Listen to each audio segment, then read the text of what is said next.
boa noite a todos. É uma satisfação muito grande estar aqui com todos vocês. Eu deixei de início uns contatos nossos, né, o nosso site, www.efraimedeiros.com.br. Lá você tem um campo que você pode fazer seus questionamentos e falar com a gente. Ali os e-mails também, 2 e-mails, que você pode entrar em contato para fazer questionamento, para fazer as contribuições, para criticar, né? Olha, não gostei do que você falou, está diferente, penso diferente. E eu vou muito da ideia de que as ideias devem brigar, né? A fim de se estabelecer um conhecimento mais afinado, né? E a Beth falou aí bem, a gente traz um tema, né, no nosso livro: ninguém motiva ninguém. E aí existe um questionamento básico: não é possível. Bom, se ninguém motiva ninguém, então eu estou enrolado na minha empresa, né? Eu estou enrolado enquanto professor, visualizando o comprometimento e a motivação dos alunos. No entanto, a gente, com essa contribuição, a gente não tem a ideia de se opor às ideias tradicionais, né, de autores clássicos tradicionais que falam da motivação. A ideia não é contradizê-los e nem criar uma polêmica, porque é exatamente isso que eles falam, que ninguém motiva ninguém. Pode ser até que agora alguém tenha ficado mais confuso, então tem algo mais errado ainda, porque toda a vida eu aprendi que eu consigo motivar os meus colaboradores, consigo motivar as pessoas que estão ao meu redor para fazer o que deve ser feito. Na verdade, e aí que a gente entra com a pesquisa, né, é a abordagem que a gente faz com relação à nomenclatura motivação. A motivação, ela é um acontecimento dentro do indivíduo. A motivação, ela é intrínseca. Partindo desse princípio, sendo a motivação um acontecimento, um fenômeno dentro do indivíduo, eu, gestor, o que eu posso fazer para provocar essa motivação? Né? O que eu posso fazer para fazer com que esse indivíduo esteja motivado? Né? É um questionamento. E é um questionamento recente? Não, isso é há muito tempo. Há muitos anos, desde que alguém deu uma tarefa para outro, certamente teve um olhar sob o ponto de vista da motivação. Com que motivação esse indivíduo faz o que tem que fazer? E nas diversas esferas a gente discute isso. Até dentro de uma família, por exemplo, o pai que pede ao filho para fazer uma tarefa simples, né? E ele faz aquela tarefa, às vezes não com muita, ou não com boa vontade, né? Faz porque está sendo obrigado a fazer. E aí existe uma preocupação: não, eu queria que ele fizesse consciente daquilo, né? E aí a gente vai discutir um pouquinho aqui hoje. E para não ficar cansativo, prometo a vocês que a gente não vai se estender muito, só ao ponto da gente conseguir colocar as nossas ideias. Ok? Maravilha. Então pode ir, por gentileza. Aí, o desafio da motivação. De que forma que eu vou, então, sabendo que eu não consigo motivar o meu colaborador, de que forma que eu vou provocar motivação nesse indivíduo? De que forma que eu vou fazer isso? As empresas hoje, de todas as esferas, empresas de pequeno porte, médio porte, grande porte, querem profissionais motivados, né? E a gente é cobrado hoje de uma maneira muito, muito agressiva. Eu trabalhei 10 anos no Grupo Santander Brasil, e a maneira como eu recebi as instruções para fazer é quase desumano. O mercado hoje é muito... é verdade, é quase desumano. Você é bancária? Não. Mas é quase desumano a maneira com que a cobrança existe. Aí existem alguns paradoxos, né? Eu quero que você esteja motivado a fazer aquilo que eu quero, não o que você quer. Existem algumas variações de percepções do que deve ser feito. Eu sei bem o que eu quero fazer. Só que o que me pedem para fazer, não tenho nenhum gosto em fazer. Só que aí você se imagina, né? Você é o gestor da empresa. E eu, enquanto gestor, não posso fazer tudo aquilo que quero. Eu não posso fazer tudo o que quero. Eu tenho que fazer aquilo que me designo a fazer. Né? E aí começa um grande entrave. Começa uma grande luta do gestor em convencer a equipe a fazer aquilo. Porque tem que fazer. Ah, não, eu não quero mais, eu vou desistir. Mandaram eu fazer um negócio e os meus colaboradores, eles já me olharam estranho, eles não querem fazer, então eu vou desistir. Eu tenho essa possibilidade, eu tenho essa alternativa. Mas existe uma outra que no final, quando eu consigo fazer, eu consigo angariar êxito, eu consigo ter sucesso, é quando eu enfrento aquilo, enfrento a empreitada e falo, pô, eu preciso dar um jeito, eu preciso fazer. E aí as coisas começam a esclarecer. As coisas começam a esclarecer quando eu tenho a noção de que eu não consigo motivar o indivíduo, mas eu consigo o influenciar, eu consigo estimular de maneira que ele esteja motivado. Né? A motivação nas organizações, aí eu até faço uma pergunta, a motivação nas organizações é a mesma motivação de uma família, por exemplo, de uma atividade que o pai pede para o filho fazer? Não? Quem acha que sim, levante a mão só para eu ver. Quem acha que é a mesma motivação? Quem acha que é, levanta a mão. Quem acha que não é, levanta a mão. Que não é. Quem está processando a informação ainda? A gente está processando a informação. Mas, enfim, eu querer fazer uma coisa ou não, eu querer fazer uma coisa não independente do lugar em que eu estiver, é fazer determinada coisa. Não consigo perceber tanta diferença. Só que as variáveis que me levam a fazer, aí são completamente diferentes. Porque eu na família eu estou sujeito a ter prejuízo físico, a ter prejuízo financeiro, a fazer uma coisa e na empresa não. Tem um ditado popular, né, que as pessoas falam assim, eu não sei bem como é que é farinha pouca, meu pirão primeiro. Já ouviram isso? Então primeiro meu, se der para o outro está tudo certo. Então essa visão, um tanto quanto capitalista dentro das organizações, a abordagem é completamente diferente, mas a vontade de fazer ou não fazer é a mesma da família. Quando o filho fala, não vou fazer, ponto. Né? E o que vai levar esse filho a fazer são fatores completamente diferentes que vai fazer o profissional fazer. Porque o que o move, e aí a origem etimológica, ou a abordagem conceitual de motivação, é motivo para agir.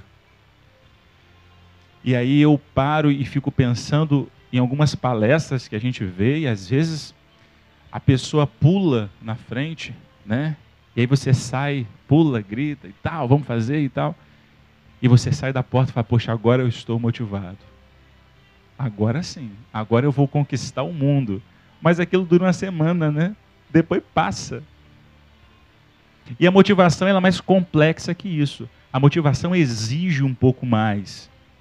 A motivação que a gente fala, e a necessária para a organização, é quando eu consigo dar um sentido todo especial no indivíduo, e o indivíduo fala, para tudo, porque eu vou lá e vou fazer.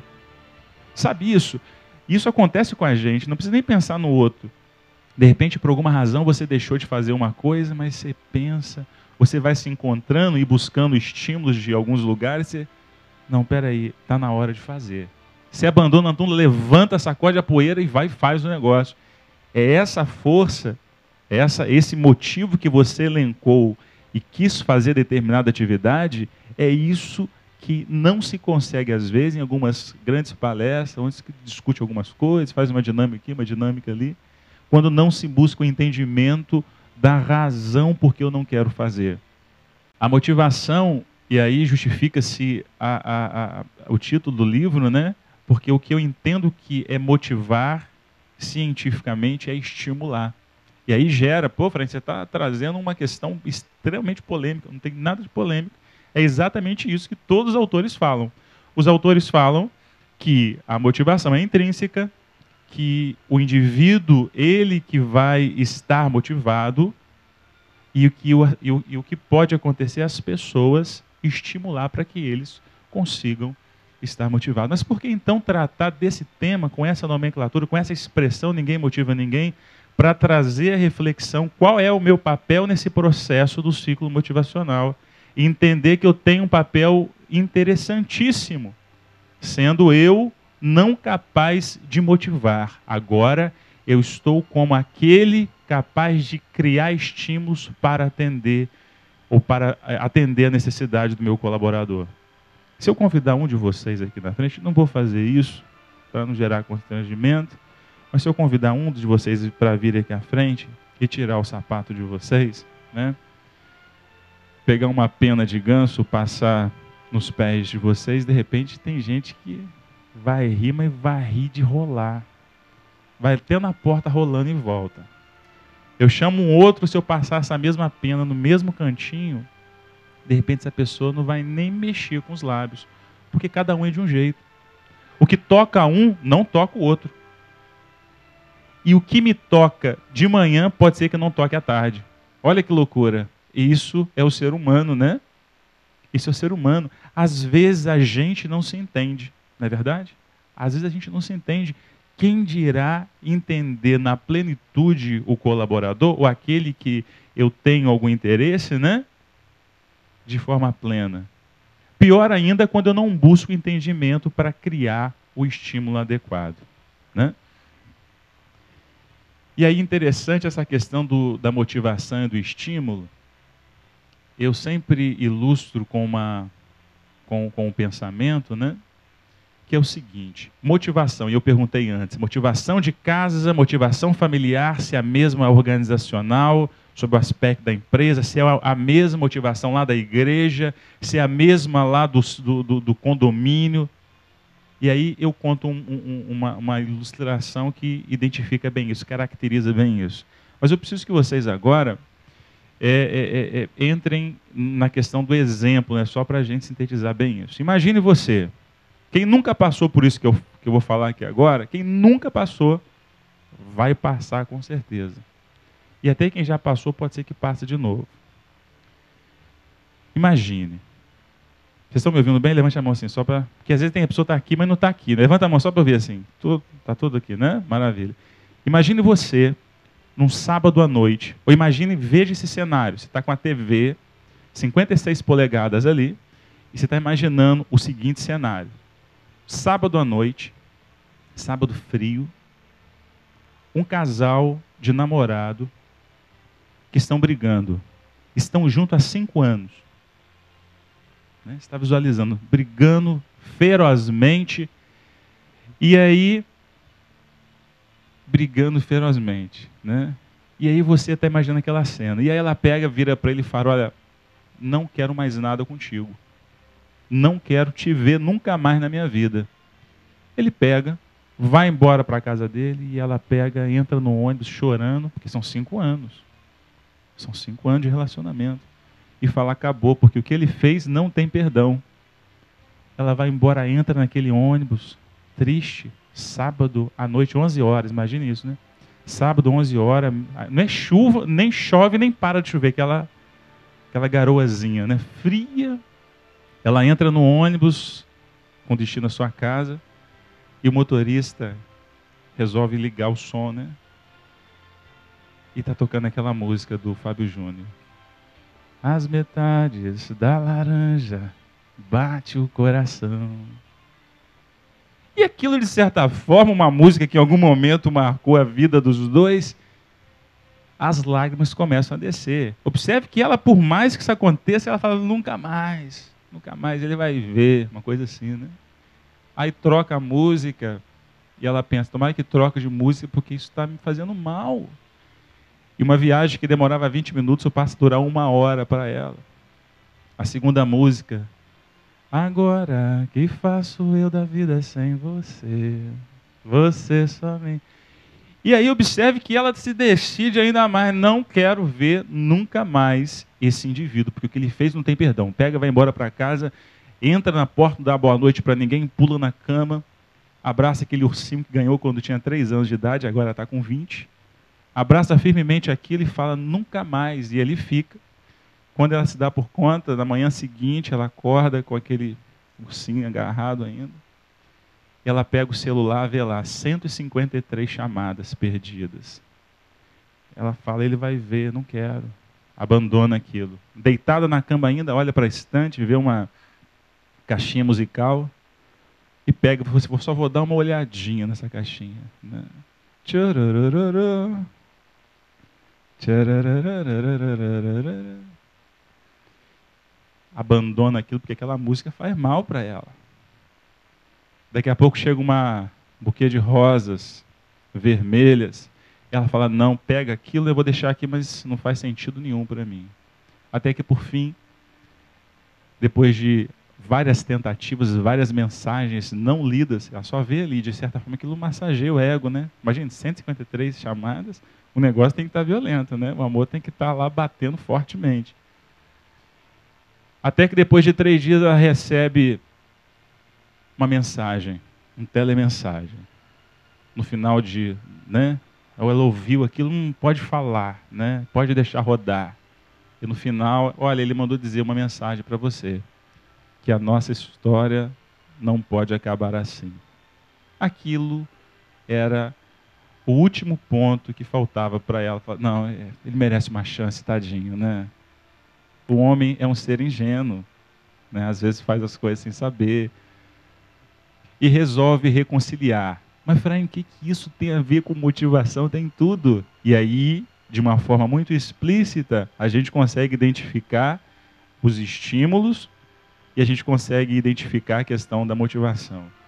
A todo instante, esse indivíduo que ficou 5 anos e fez alguma coisa de errado, ele começa a provocar a sua ex-namorada para que ela tenha um comportamento que ele quer.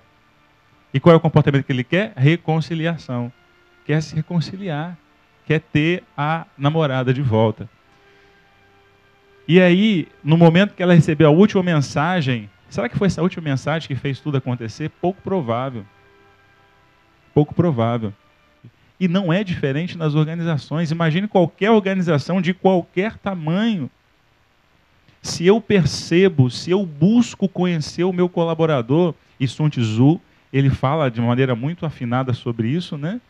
Ele fala que quando eu tenho a informação, quando eu me conheço e conheço o exército inimigo, eu tenho aí 100% de possibilidade de ganho numa batalha. E é um livro escrito há quantos anos? Há mais de 2000 anos. Camarada que era expert em estratégias de guerra, falava sobre informação. E hoje a gente tem um descaso com uma informação direcionada porque não é o colaborador. Espera aí, ele é o colaborador. Quem consegue fazer alguma coisa sozinho, quem consegue de alguma forma avançar na organização, não, eu faço o ponto, não preciso de você. E eu já ouvi muita gente falando isso. Eu prestei consultoria numa empresa e aí tinha uma pessoa que era problemática, era um líder problemático, mas só que eu não podia falar diretamente com ele, pedi que fosse, solicitei à empresa que convidasse 5 líderes, e aí eu fui entrevistando cada um deles para tentar montar um plano específico para combater o problema. E aí, esse rapaz falou, eu não preciso de ninguém, eu trago conhecimento. Um profissional desse tipo, desse porte, está com os dias contados em qualquer mercado. Em qualquer mercado. Em qualquer segmento da vida. É um indivíduo que está fadado ao fracasso. Eu não dependo de ninguém. Quem não depende de ninguém? Você depende de todo mundo. Precisamos de todo mundo. E essa consciência de que devemos trabalhar lado a lado, conhecendo as dificuldades, conhecendo os potenciais dos meus colaboradores, traçando lá o FOFA, né? O ponto forte, o ponto fraco, oportunidade, ameaça. Traçar uma coisa simples. Se eu parar e dedicar um tempinho para falar, eu preciso conhecer a minha equipe. Não, eu quero que produza e ponto. E aí eu ouvi de uma aluna outro dia. Professor, eu acho que isso aí está por fora. Eu falei assim, por que está por fora? Ela falou assim, porque lá na empresa, meu chefe chegou, uma empresa grande, né? Uma multinacional. Ele chegou na sala e falou assim para mim, abre aspas, olha, a gente não terminou o trabalho, eu sou um M e vocês um M maior ainda. Só vamos sair daqui quando tudo estiver resolvido, fecha aspas. Um gestor, em 2012, falar um negócio desse para o colaborador, qual a percepção e o que o colaborador quer fazer com esse gestor? Quer matar. Não quer fazer outra coisa, não vai matar, porque a gente tem uma combinação muito interessante do id, ego e superego que nos possibilita a filtrar as nossas emoções. E a gente passa a ter um equilíbrio. Porque no primeiro momento, aquele que te agride, ou você quer afastar, ou você quer combater, quer se defender de alguma forma. Mas aí essa pessoa que tem em casa, tem a possibilidade de falar assim, não, então peço as minhas contas, vou embora. Antes de falar nisso, e é com esse profissional que a gente está falando, né? Antes de falar isso, ela pensa nos filhos que tem em casa, 5 filhos. Eu costumo sempre falar isso, né? E cada filho toma 2 latas de leite NAN, aquela verdinha, é verde ou azul, né? R$100 a latinha. E aí resolve não fazer ou não agir no seu impulso, né? Por impulsividade. Porque tem que fazer. Olha que loucura. Olha que situação. Ainda fala, tem que ser criativo. Você tem que ser criativo. E você está vivendo um momento difícil. Você está sendo pressionado de todos os lados.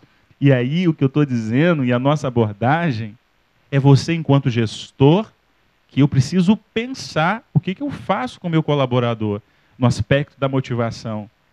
Eu preciso, porque às vezes eu falo, não, as pessoas fazem muito isso e na vida é uma fila indiana. Né? A vida é uma fila indiana. E a gente tem uma mochila, carrega uma mochila. Só que a gente visualiza só a mochila do companheiro da frente. A gente deixa de olhar o nosso. Será que eu, de repente, não tenho determinadas atitudes que contraria esse pensamento seu, esse pensamento meu, que repudia tais práticas? Tem algumas pessoas que criticam alguns gestores porque dizem eles não sabem me estimular. E estimular, a verdade, né? Ele não sabe estimular, por isso que eu estou sem motivação. Porque não sabe. Mas ele sai de férias e você é colocado no lugar dele. E você se torna um pouquinho pior. Porque o estereótipo de pessoa, de chefe que você criou é o seu chefe. E a gente tem que fazer o novo. A gente tem que ser aquilo que deve ser feito. Dr. Cohen, um consultor americano, ele disse que o profissional ele age como se deve, não como se sente. E é fácil isso? Eu fazer aquilo que eu devo fazer, não aquilo que eu sinto de fazer? E as mulheres, principalmente, quando é ofendida dentro da organização, o que ela faz? Sai da mesa, corre ao banheiro, tranca a porta, dá uma chorada de uma meia hora, e as colegas vão atrás.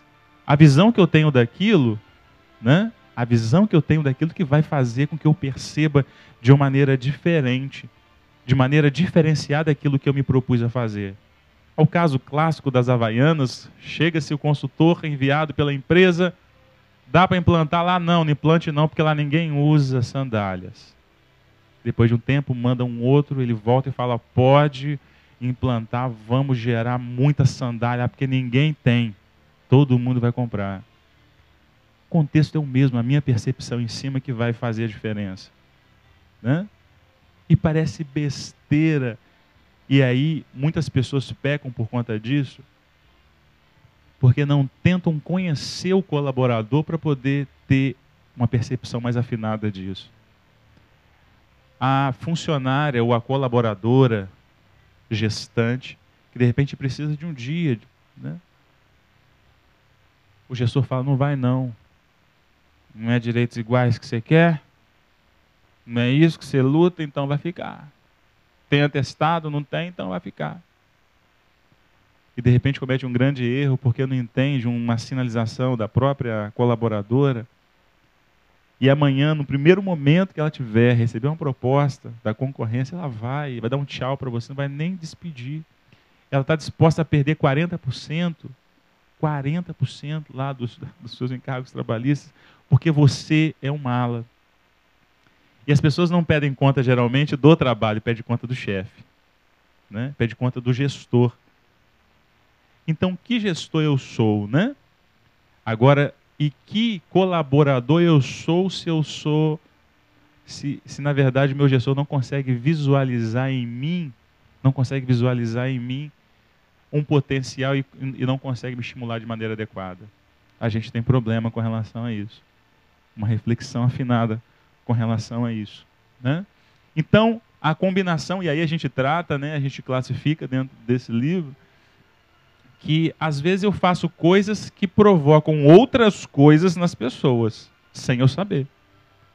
Não é isso? Aí você falou um negócio que a pessoa passou nem está sabendo.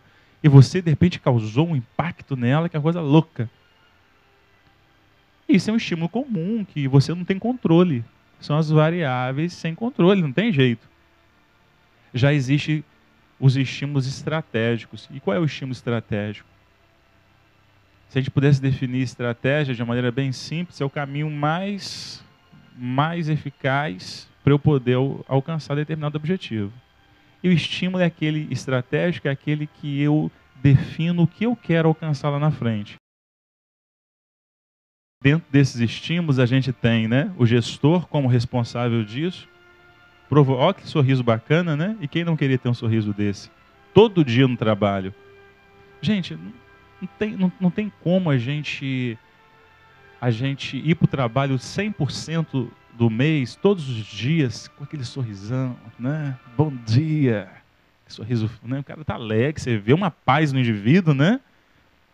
Não tem dia que ele vai estar azedo. É natural. Há um limão, né? Tá um limão. Aquele limão fogo ainda. E ele é azedo e amarga. Se dá bom dia para ele só se for para você, né? Essa atitude não é natural. Mas de repente um dia você não está bem, tranquilo. Agora tem gente que todo dia não está bem, né? Ele não está bem com ele mesmo, ele fala mal dele mesmo. O gestor criando estímulos específicos para provocar no indivíduo essa motivação. Para provocar no indivíduo a motivação. Esse aqui, se tudo der certo, um gestor que visualiza o colaborador como alguém que vai gerar valor na organização, provocando estímulos adequados, vai certamente gerar um resultado interessante. Só que vai ter contextos em que o gestor não está preocupado com você, tampouco preocupado em criar estímulos que te atendam. E aí eu tenho que criar estratégias próprias. Teve um aluno, trabalha em banco, falou para mim, professor, queria uma ajuda. O que eu faço? A minha gestora não gosta de mim. Não gosta. E eu não gosto dela. Eu já cheguei para ela hoje e falei, eu não gosto de você, mas a gente precisa conviver em paz. Aí eu falei, já falou isso? Aí ele, já falei, porque sinceridade é acima de todas as coisas. Passou uma semana e foi demitido. Existem algumas situações, existe uma diferença muito clara, né, entre o camarada que ele é persistente e o cara que é teimoso. Não tem como eu querer mudar um mundo. Às vezes, quando a gente é mais novo, a gente é meio idealista, né? A gente cria uma onda e fala, não, eu vou independente do que o mundo fale. Mas a gente, de repente, com a idade, a gente vai amadurecendo, a gente percebe que pode demorar um pouco mais. Eu preciso engolir um sapo a mais, para fazer com que a minha política se estabeleça, eu preciso, de repente, estar num cargo maior para poder fazer o negócio acontecer, ter um pouco mais de tranquilidade. Mas eu, sendo o colaborador não estimulado da maneira adequada, eu devo pensar lá na frente. É um momento, é uma fase. E em toda fase, como toda fase passa, né? Passou essa fase, certamente eu vou lograr êxito. Daqui a um ano, daqui tudo passa. Gestor fica na sua vida quanto tempo? 1 ano, 2 anos? Vai passar. Eu preciso gerar valor. Só que 2 anos para algumas pessoas é difícil. Um depoimento de uma funcionária, né, de uma empresa, falou assim, não aguento, porque trabalhar aqui não dá. Não dá para trabalhar aqui. Mas por que não dá? Olha, eu vou ser sincero para você, falando comigo, né? Eu entrei aqui, comprometida, dando o meu melhor, levava coisa para minha casa para fazer lá, fazendo o melhor, te garanto que eu dava o sangue nessa empresa aqui. Mas ninguém me reconhece. Eu estou aqui, tem 3 meses. E não fui promovida ainda. Então, o entendimento daquilo que é urgente, o entendimento de que eu preciso amadurecer dentro do cargo, eu preciso conhecer um pouco mais a política da empresa, isso precisa ser um pouco mais afinado. E aí as principais teorias a gente relata no livro, né, Victor Vron, Rensberg, Abraham Maslow e tantos outros, que eu não vou entrar no detalhe aqui, mas uma coisa que é importante, e a gente tá sempre falando, né, em nossas palestras, por quê? Quem não conhece Abraham Maslow, que levante a mão. Acho que todos, né?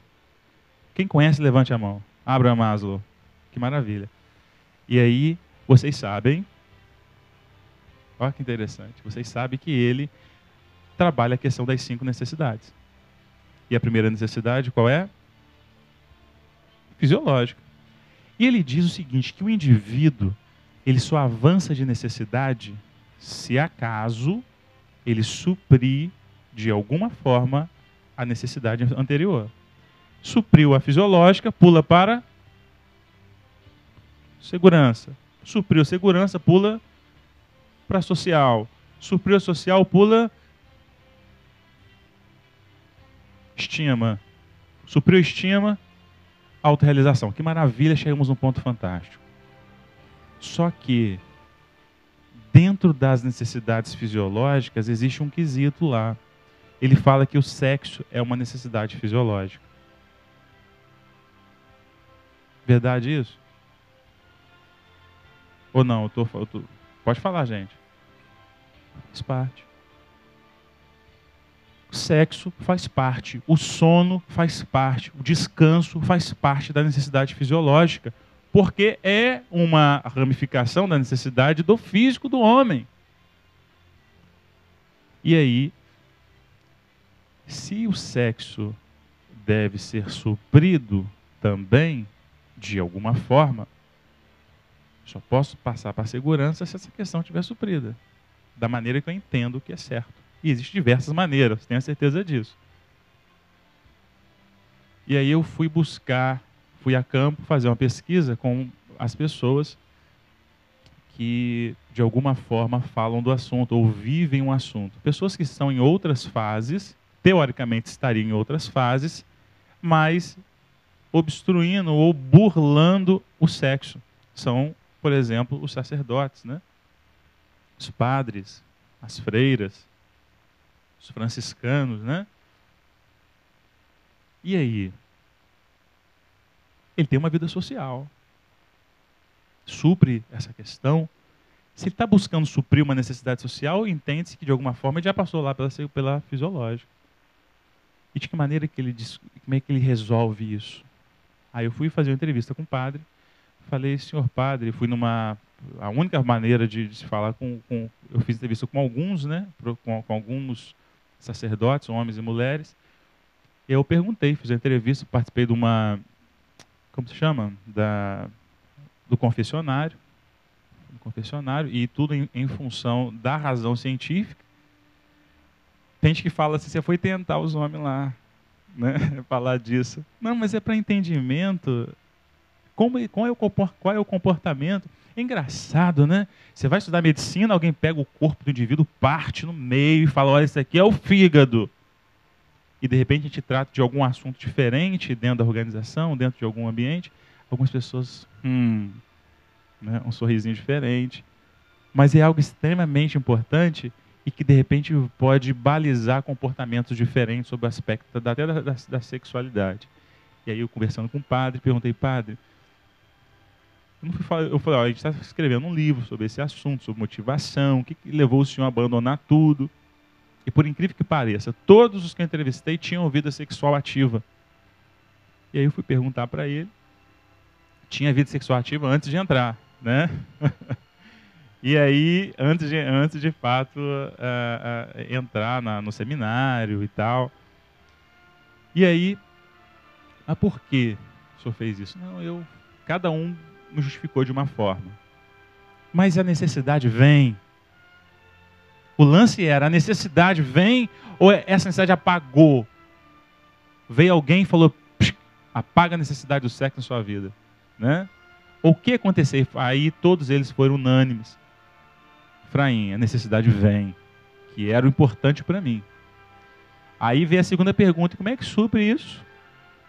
Como é que vai suprir isso, padre? Aí ele falou para mim, olha, Efraim, e aí eu até tive um entendimento diferenciado no outro momento, né?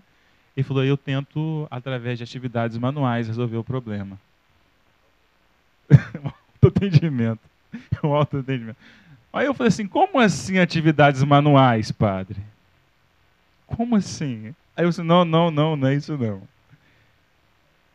É porque na paróquia onde eu trabalhei, tinha muita roça, né? Eu falei, e aí? Eu ali tenso naquele negócio, né? Não, porque lá eu capinava, eu limpava. Então tinha trabalhos braçais que eu tinha que fazer, e aqui de alguma forma à noite estava cansado. Estava cansado. Essa foi a justificativa dele. Aí eu fui mais a fundo, falei, mas peraí, padre, mas e quando o negócio vai mais forte? Aí assim, quando é mais forte eu rezo.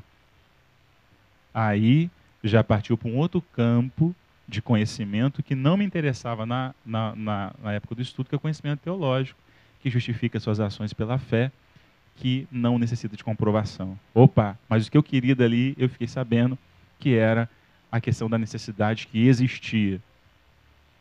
E acaso não houvesse estímulo próprio ou de uma outra pessoa, haveria a reação natural do homem, que é a poluição noturna para os homens, e a questão da mulher, de acordo com o sexólogo, as mulheres em torno de 60% apresentam orgasmos noturnos, que de alguma forma supre essa necessidade.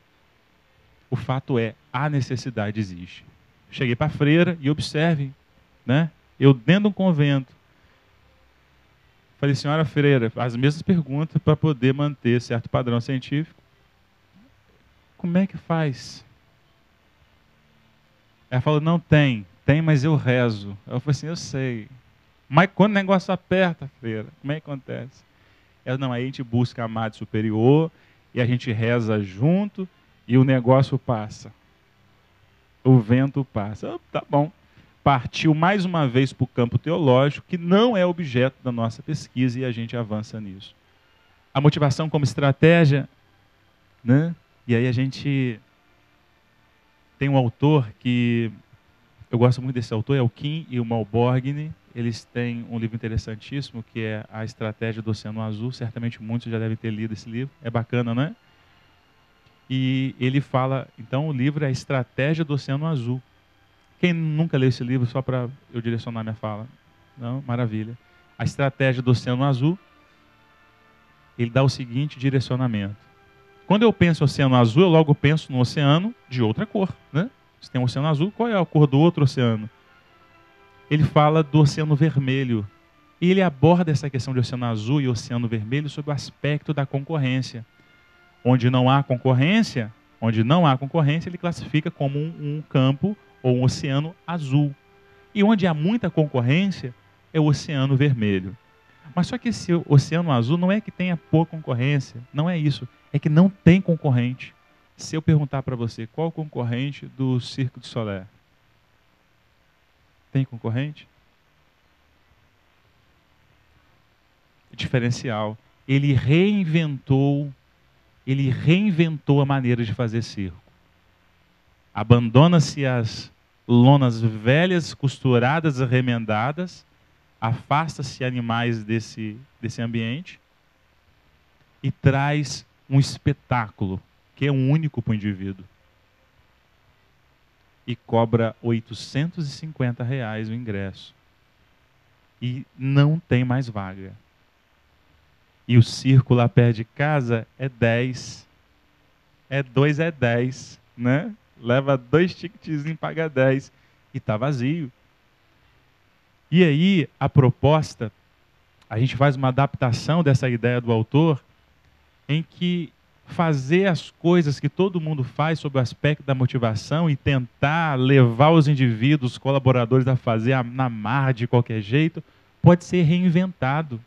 Eu posso pensar numa maneira diferente de fazer aquilo que eu faço. Só que às vezes eu não tenho tempo para parar e pensar no que eu posso fazer diferente.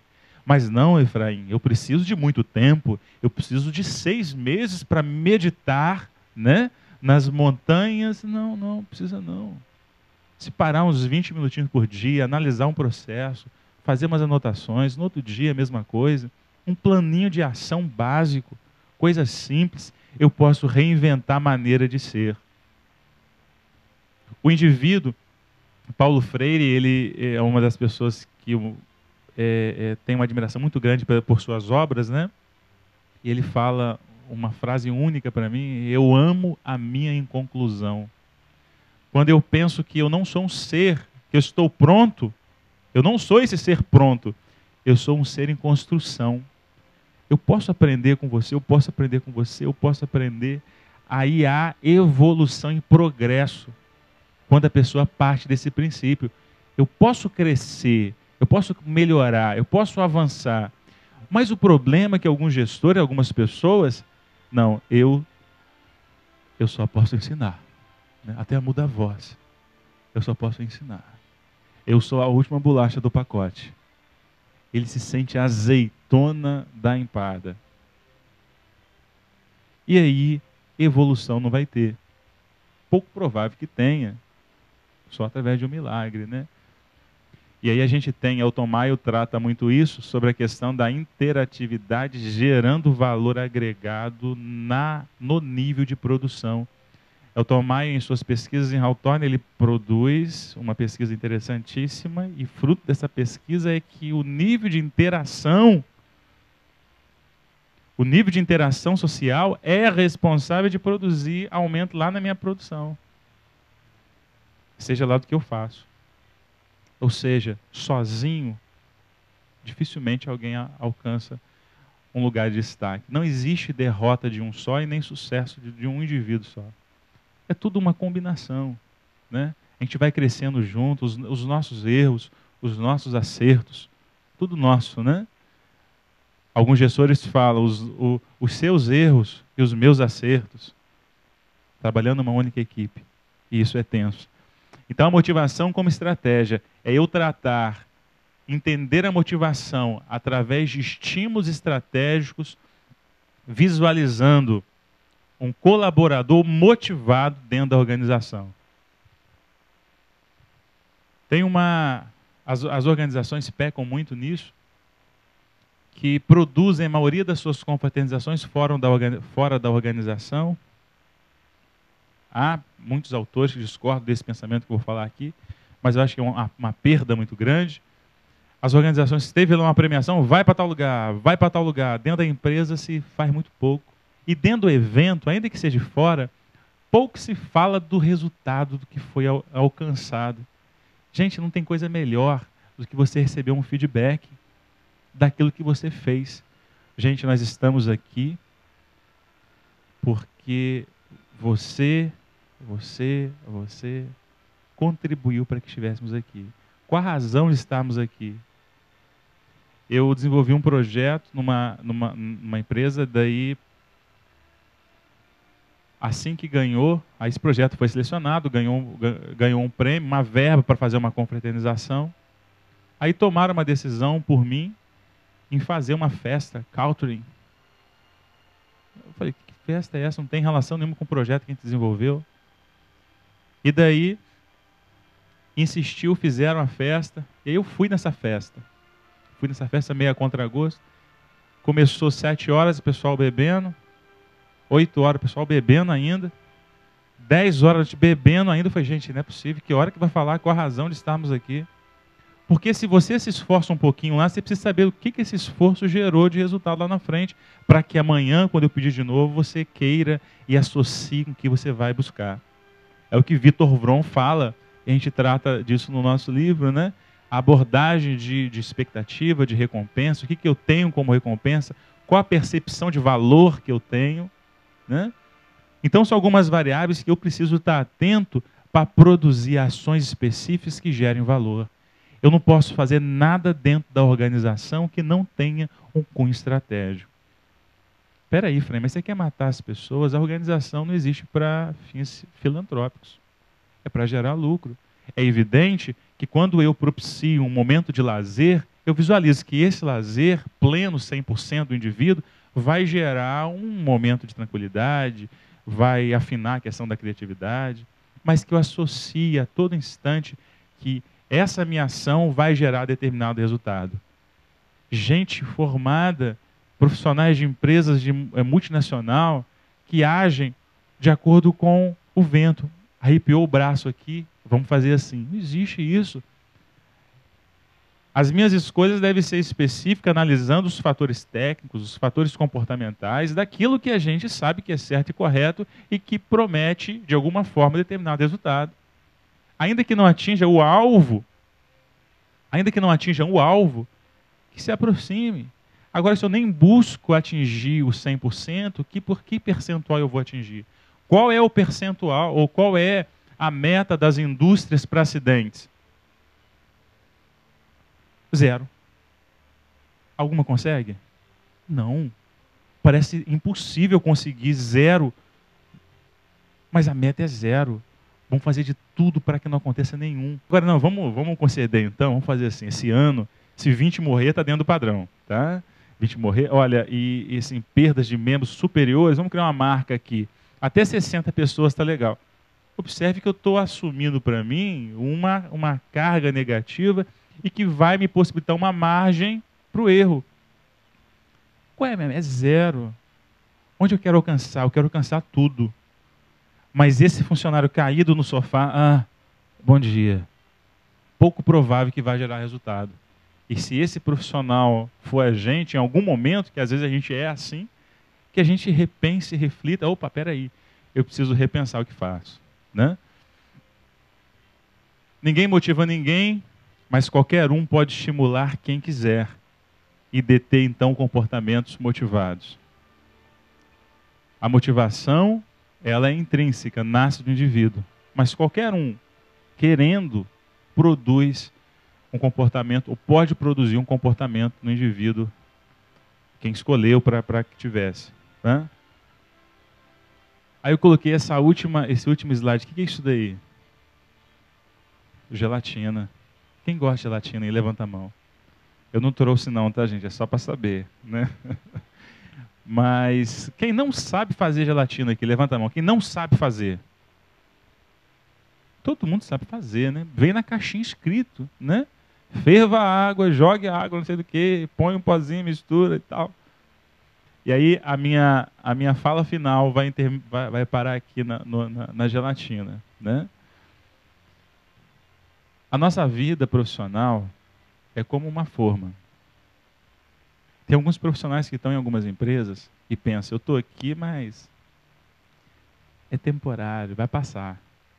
Eu estou aqui só para parecer uma coisa melhor. Aí fica 6 meses, 1 ano, 2 anos, 5 anos. Aí quando sai a oportunidade, fala, agora sim, agora eu vou lá naquela empresa. Saiu a vaga para ela lá. E quando ela vai, ela não encaixa naquela empresa. Porque o perfil que ela formou para si, aquilo que ela desenvolveu enquanto profissional, é inadequado para um mercado que exige a excelência. E a vida profissional, eu faço uma comparação com a questão da gelatina. Você dá a ela a forma que você quer. Que a gente busca excelência num dia, um temporário de um dia. Numa ação, numa tarefa simples que o seu gestor peça para você fazer. Pô, faz para mim. Às vezes as pessoas escrevem à mão qualquer coisa, toma aí, pô, redija como você sabe. Põe o seu potencial em ação para que você trabalhe a questão da motivação em si e não defina o seu futuro com estímulos errados de pessoas. Não deixe as pessoas fazerem você sentir cheiro daquilo que você não quer. Cheire o odor que você quiser, cheire o que você quiser. Tem um camarada que ele sempre anda com um vidrinho de perfume, e aí ele está sempre passando aqui assim, e a fala dele é exatamente essa: eu escolho aquilo que eu quero cheirar. Eu escolho aquilo que eu quero sentir. Não deixe que ninguém defina o seu futuro profissional. Se alguém não te trata da maneira como você gostaria, entenda aquilo como uma fase negativa, e quando você galgar um outro patamar e que você tiver mais liderados, né, colaboradores, que você possa ser aquele profissional que você criou como estereótipo de excelente.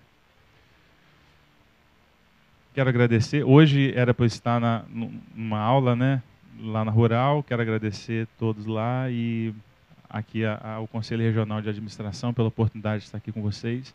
Quero agradecer a cada um de vocês que fizeram a inscrição de maneira prévia, né? agradecer a atenção. Tentei ser o mais rápido possível, porque às vezes ficar falando é chato a beça, né? Dá até sono na gente. Tentei ser o mais rápido possível. Espero que de alguma forma tenha gerado algum valor agregado.